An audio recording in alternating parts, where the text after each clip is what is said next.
Olá, meus queridos alunos, minhas queridas alunas, sejam muito bem-vindos, bem-vindas a mais uma aula da disciplina de Programação Web. Nesta videoaula, conforme prometido, vou começar a falar da segurança da nossa API Web. No nosso encontro síncrono, daqui a pouco, vou te mostrar como implementei os elementos de segurança utilizando o JWT e o Spring Security. Entretanto, antes disso, é muito importante que você entenda alguns conceitos envolvidos. Afinal, estamos no curso de Ciência da Computação. Não é só você chegar lá e programar, você precisa entender o que você está programando e por que você está programando. Justamente por isso, fiz essa videoaula pré-encontro síncrono para te mostrar alguns elementos importantes antes de partirmos para a codificação. Tanto para os meus alunos quanto para aqueles que ainda não são, se quiserem entender o que é o JWT e como ele será útil para a segurança das nossas aplicações web, além de entender os princípios por trás do funcionamento do Spring Security, fique atento e acompanhe esta videoaula até o final.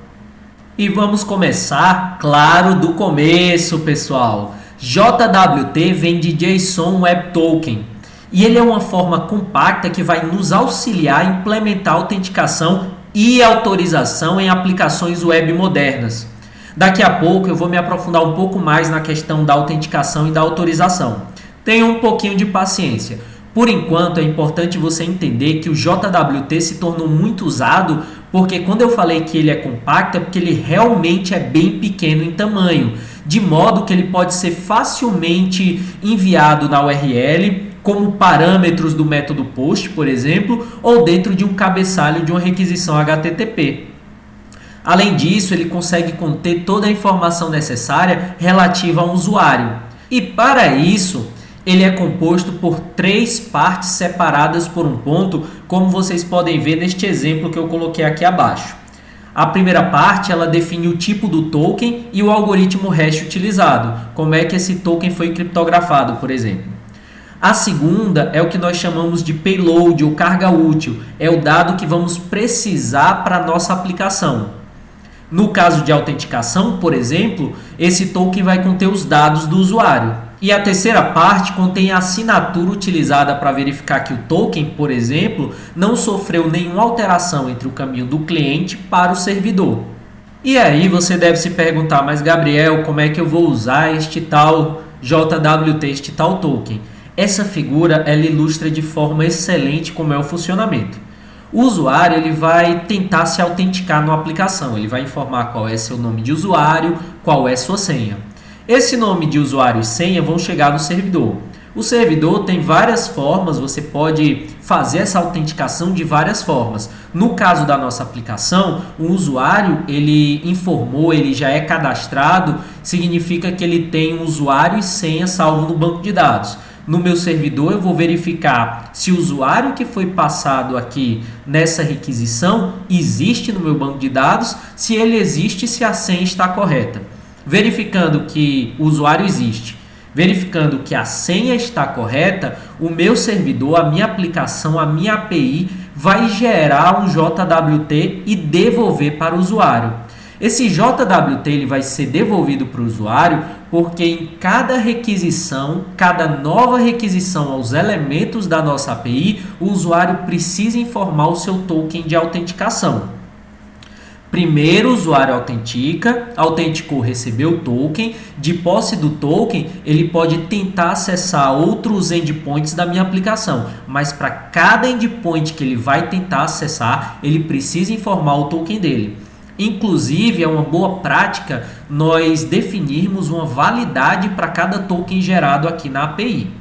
Para facilitar a manipulação do JWT na nossa aplicação Spring Boot, vamos precisar de algumas dependências. A primeira delas é a Java JWT Library, também conhecida como JJWT.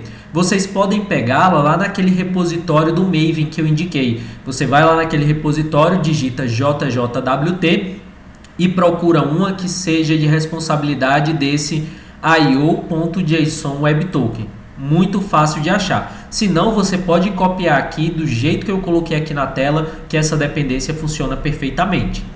Mas não para por aí, não vamos usar somente o JWT.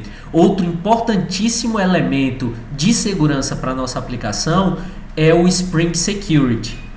E ele é muito importante justamente porque seu objetivo, seu foco é tornar a autenticação e autorização de uma aplicação web em algo simples de se fazer. Percebam, agora sim, de novo eu vou falar, eu tenho dois diferentes elementos, autenticação e autorização. Algumas pessoas acabam confundindo e colocando esses elementos como se fosse a mesma coisa, mas não é. Observem que autenticar é reconhecer como verdadeiro. No caso de uma aplicação, estamos reconhecendo a sua identidade, a identidade do usuário, como verdadeira. Geralmente fazemos isso por meio de login e senha. Você, usuário, vai entrar no sistema, o sistema solicita seu login e você informa, por exemplo, que o seu login é presidente dos Estados Unidos.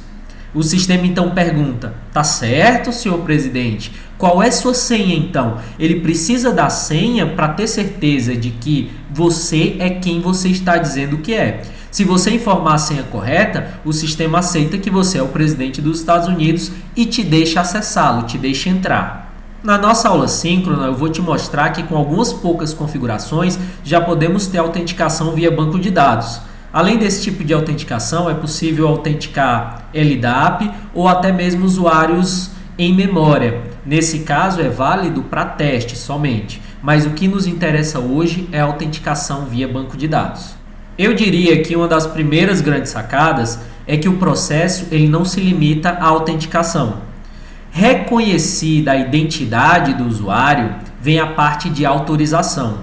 Quais recursos você, usuário, tem licença, tem permissão para acessar deste sistema em questão? Em algumas aplicações simples, a autenticação pode até ser suficiente. Desde que o usuário autenticou, ele pode ter acesso a qualquer parte do sistema. Entretanto, meus queridos alunos e alunas, algumas outras aplicações têm um conceito de permissões ou papéis. Por exemplo, pensa numa aplicação de e-commerce. Os clientes, quando eu entro lá na aplicação e-commerce, eu tenho acesso à parte pública do front-end, onde você ou eu podemos, por exemplo, fazer nossas compras. Black Friday chegando aí, a primeira coisa que a gente lembra é de e-commerce, né? Normal. Mas observe que existe um outro lado de uma aplicação de e-commerce, que é a área onde são cadastrados os produtos e preços, por exemplo. Você acha que qualquer usuário vai poder entrar lá no site de e-commerce e cadastrar um produto e o preço que ele quiser? Claro que não. Essa parte específica da aplicação, ela só vai ser acessada por usuários que têm a permissão de administrador. Observem que esses dois tipos de usuário precisam de login, precisam entrar, precisam logar no sistema. Entretanto, a autenticação por si só, ela não é suficiente para dizer qual usuário tem acesso a qual parte do sistema. Por isso é necessário verificar as permissões do usuário logado e autorizá-lo a usar apenas o que lhe é de direito. E quando falamos de autorização em relação ao Spring Security, ele também é bem flexível.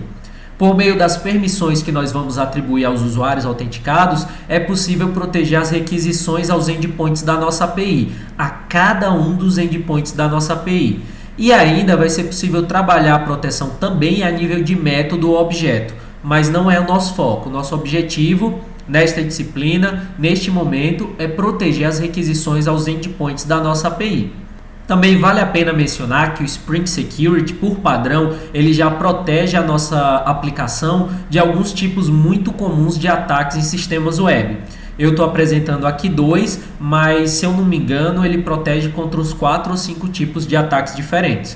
Não é o nosso foco entrar nessa parte de segurança, mas é importante que vocês saibam que ao usar o Spring Security, nós estamos de fato deixando nossas aplicações mais seguras.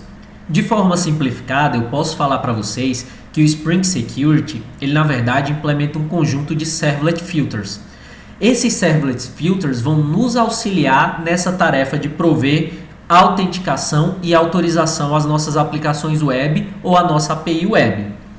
Nesse momento, você deve se perguntar o que esses Servlet Filters têm a ver com autenticação e autorização. Para tentar te explicar isso, eu preciso dar um passinho para trás. Eu acho que eu não contei para vocês que cada aplicação Web Spring é na verdade um servlet. Antigamente, lá atrás, antes até de eu entrar nesse mundo de desenvolvimento web, daí você tira que de fato faz tempo. Os programadores desenvolviam aplicações web em Java criando servlets.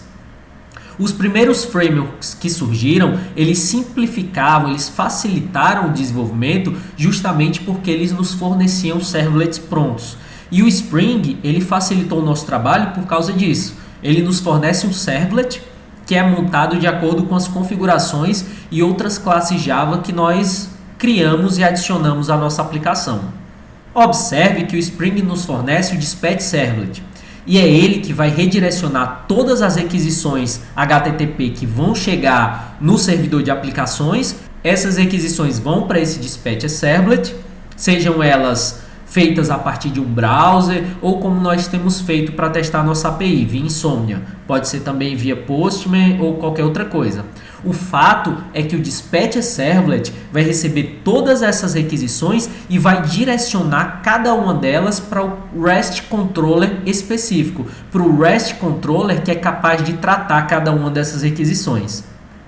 Observe ainda que as questões de segurança não foram implementadas nesse Dispatch Servlet.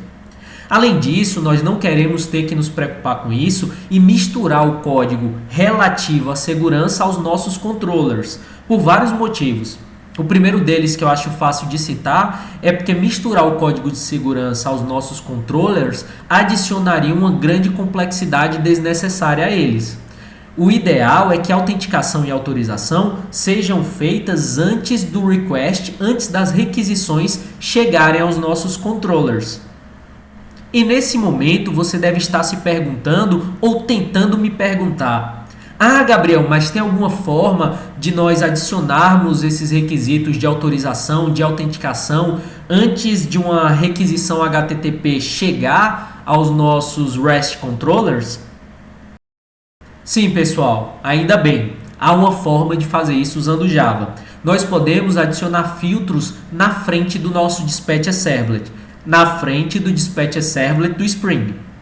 Isso significa que nós podemos adicionar, por exemplo, filtros de segurança e configurar esses filtros no nosso servidor de aplicações.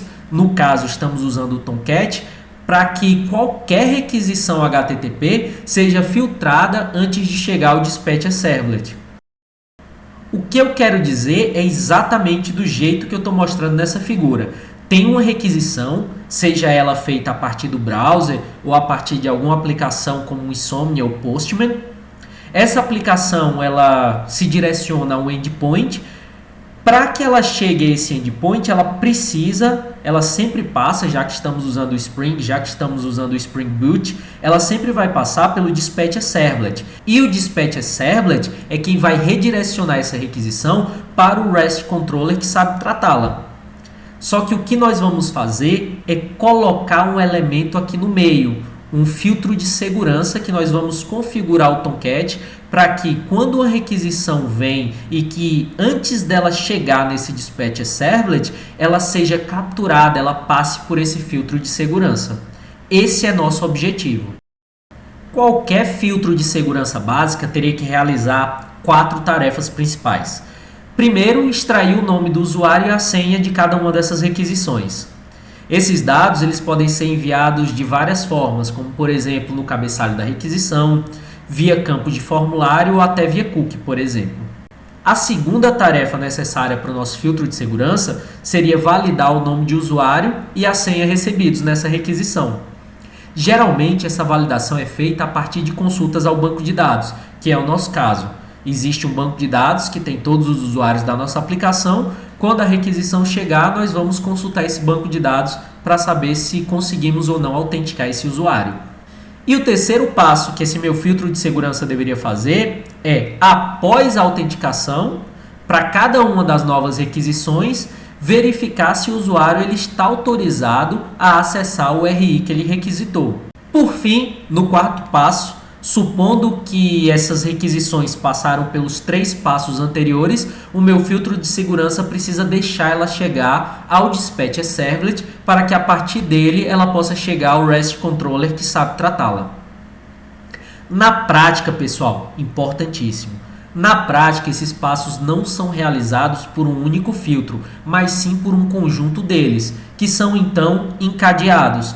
Invoca um, depois o outro, até que o último filtro de segurança vai encaminhar essa requisição para o meu dispatch servlet. Eu poderia passar todas as requisições, por exemplo, por um login filter, authentication filter e authorization filter, para finalmente chegar ao meu dispatch servlet. E esse é o conceito utilizado pelo Spring Security, e ele tem um nome, ele é chamado de filter chain. E atenção, pessoal, atenção! A grande sacada é que utilizando essa cadeia de filtros, nós vamos poder manipular toda a parte de autenticação e autorização sem necessidade de alterar o código da aplicação. Tudo que nós fizemos até agora permanece inalterado. O que nós vamos fazer é criar os filtros necessários e configurar esses filtros via Spring Security. No nosso encontro síncrono de daqui a pouco, eu vou te mostrar como eu fiz isso utilizando o Spring Security e o JWT. Se você achou que valeu a pena até aqui, lembra de curtir o vídeo. Se você ainda não é inscrito, se inscreva e ative o sininho para receber as notificações das próximas aulas. Ainda não terminei. Para que a gente consiga configurar isso também na nossa aplicação, vai ser necessário adicionar outras dependências importantes. E a primeira delas, é claro, é o próprio Spring Security, que a gente não adicionou quando criou o esqueleto da nossa aplicação utilizando o Spring Initializer. A dependência do Spring Security é essa daqui, Spring Boot Start Security. Vocês podem encontrá-la de novo utilizando aquela busca lá no Maven, no repositório do Maven, mas para quem quiser copiar e colar, tá aqui a dependência para vocês utilizarem. Por fim, tem uma última dependência que eu vou utilizar para extrair e colocar dados em XML, por exemplo, que é o JAXB API. Essa dependência, dependendo da forma que você for trabalhar com Spring Security, dependendo da forma que você configurar o seu filtro, talvez você não precise. Pela forma que eu já trabalho há algum tempo, eu gosto de utilizar essa dependência, ela é muito útil para mim.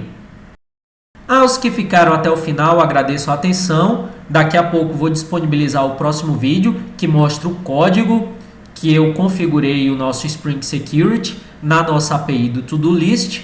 Te desejo muita saúde, paz, um grande abraço e até o próximo vídeo.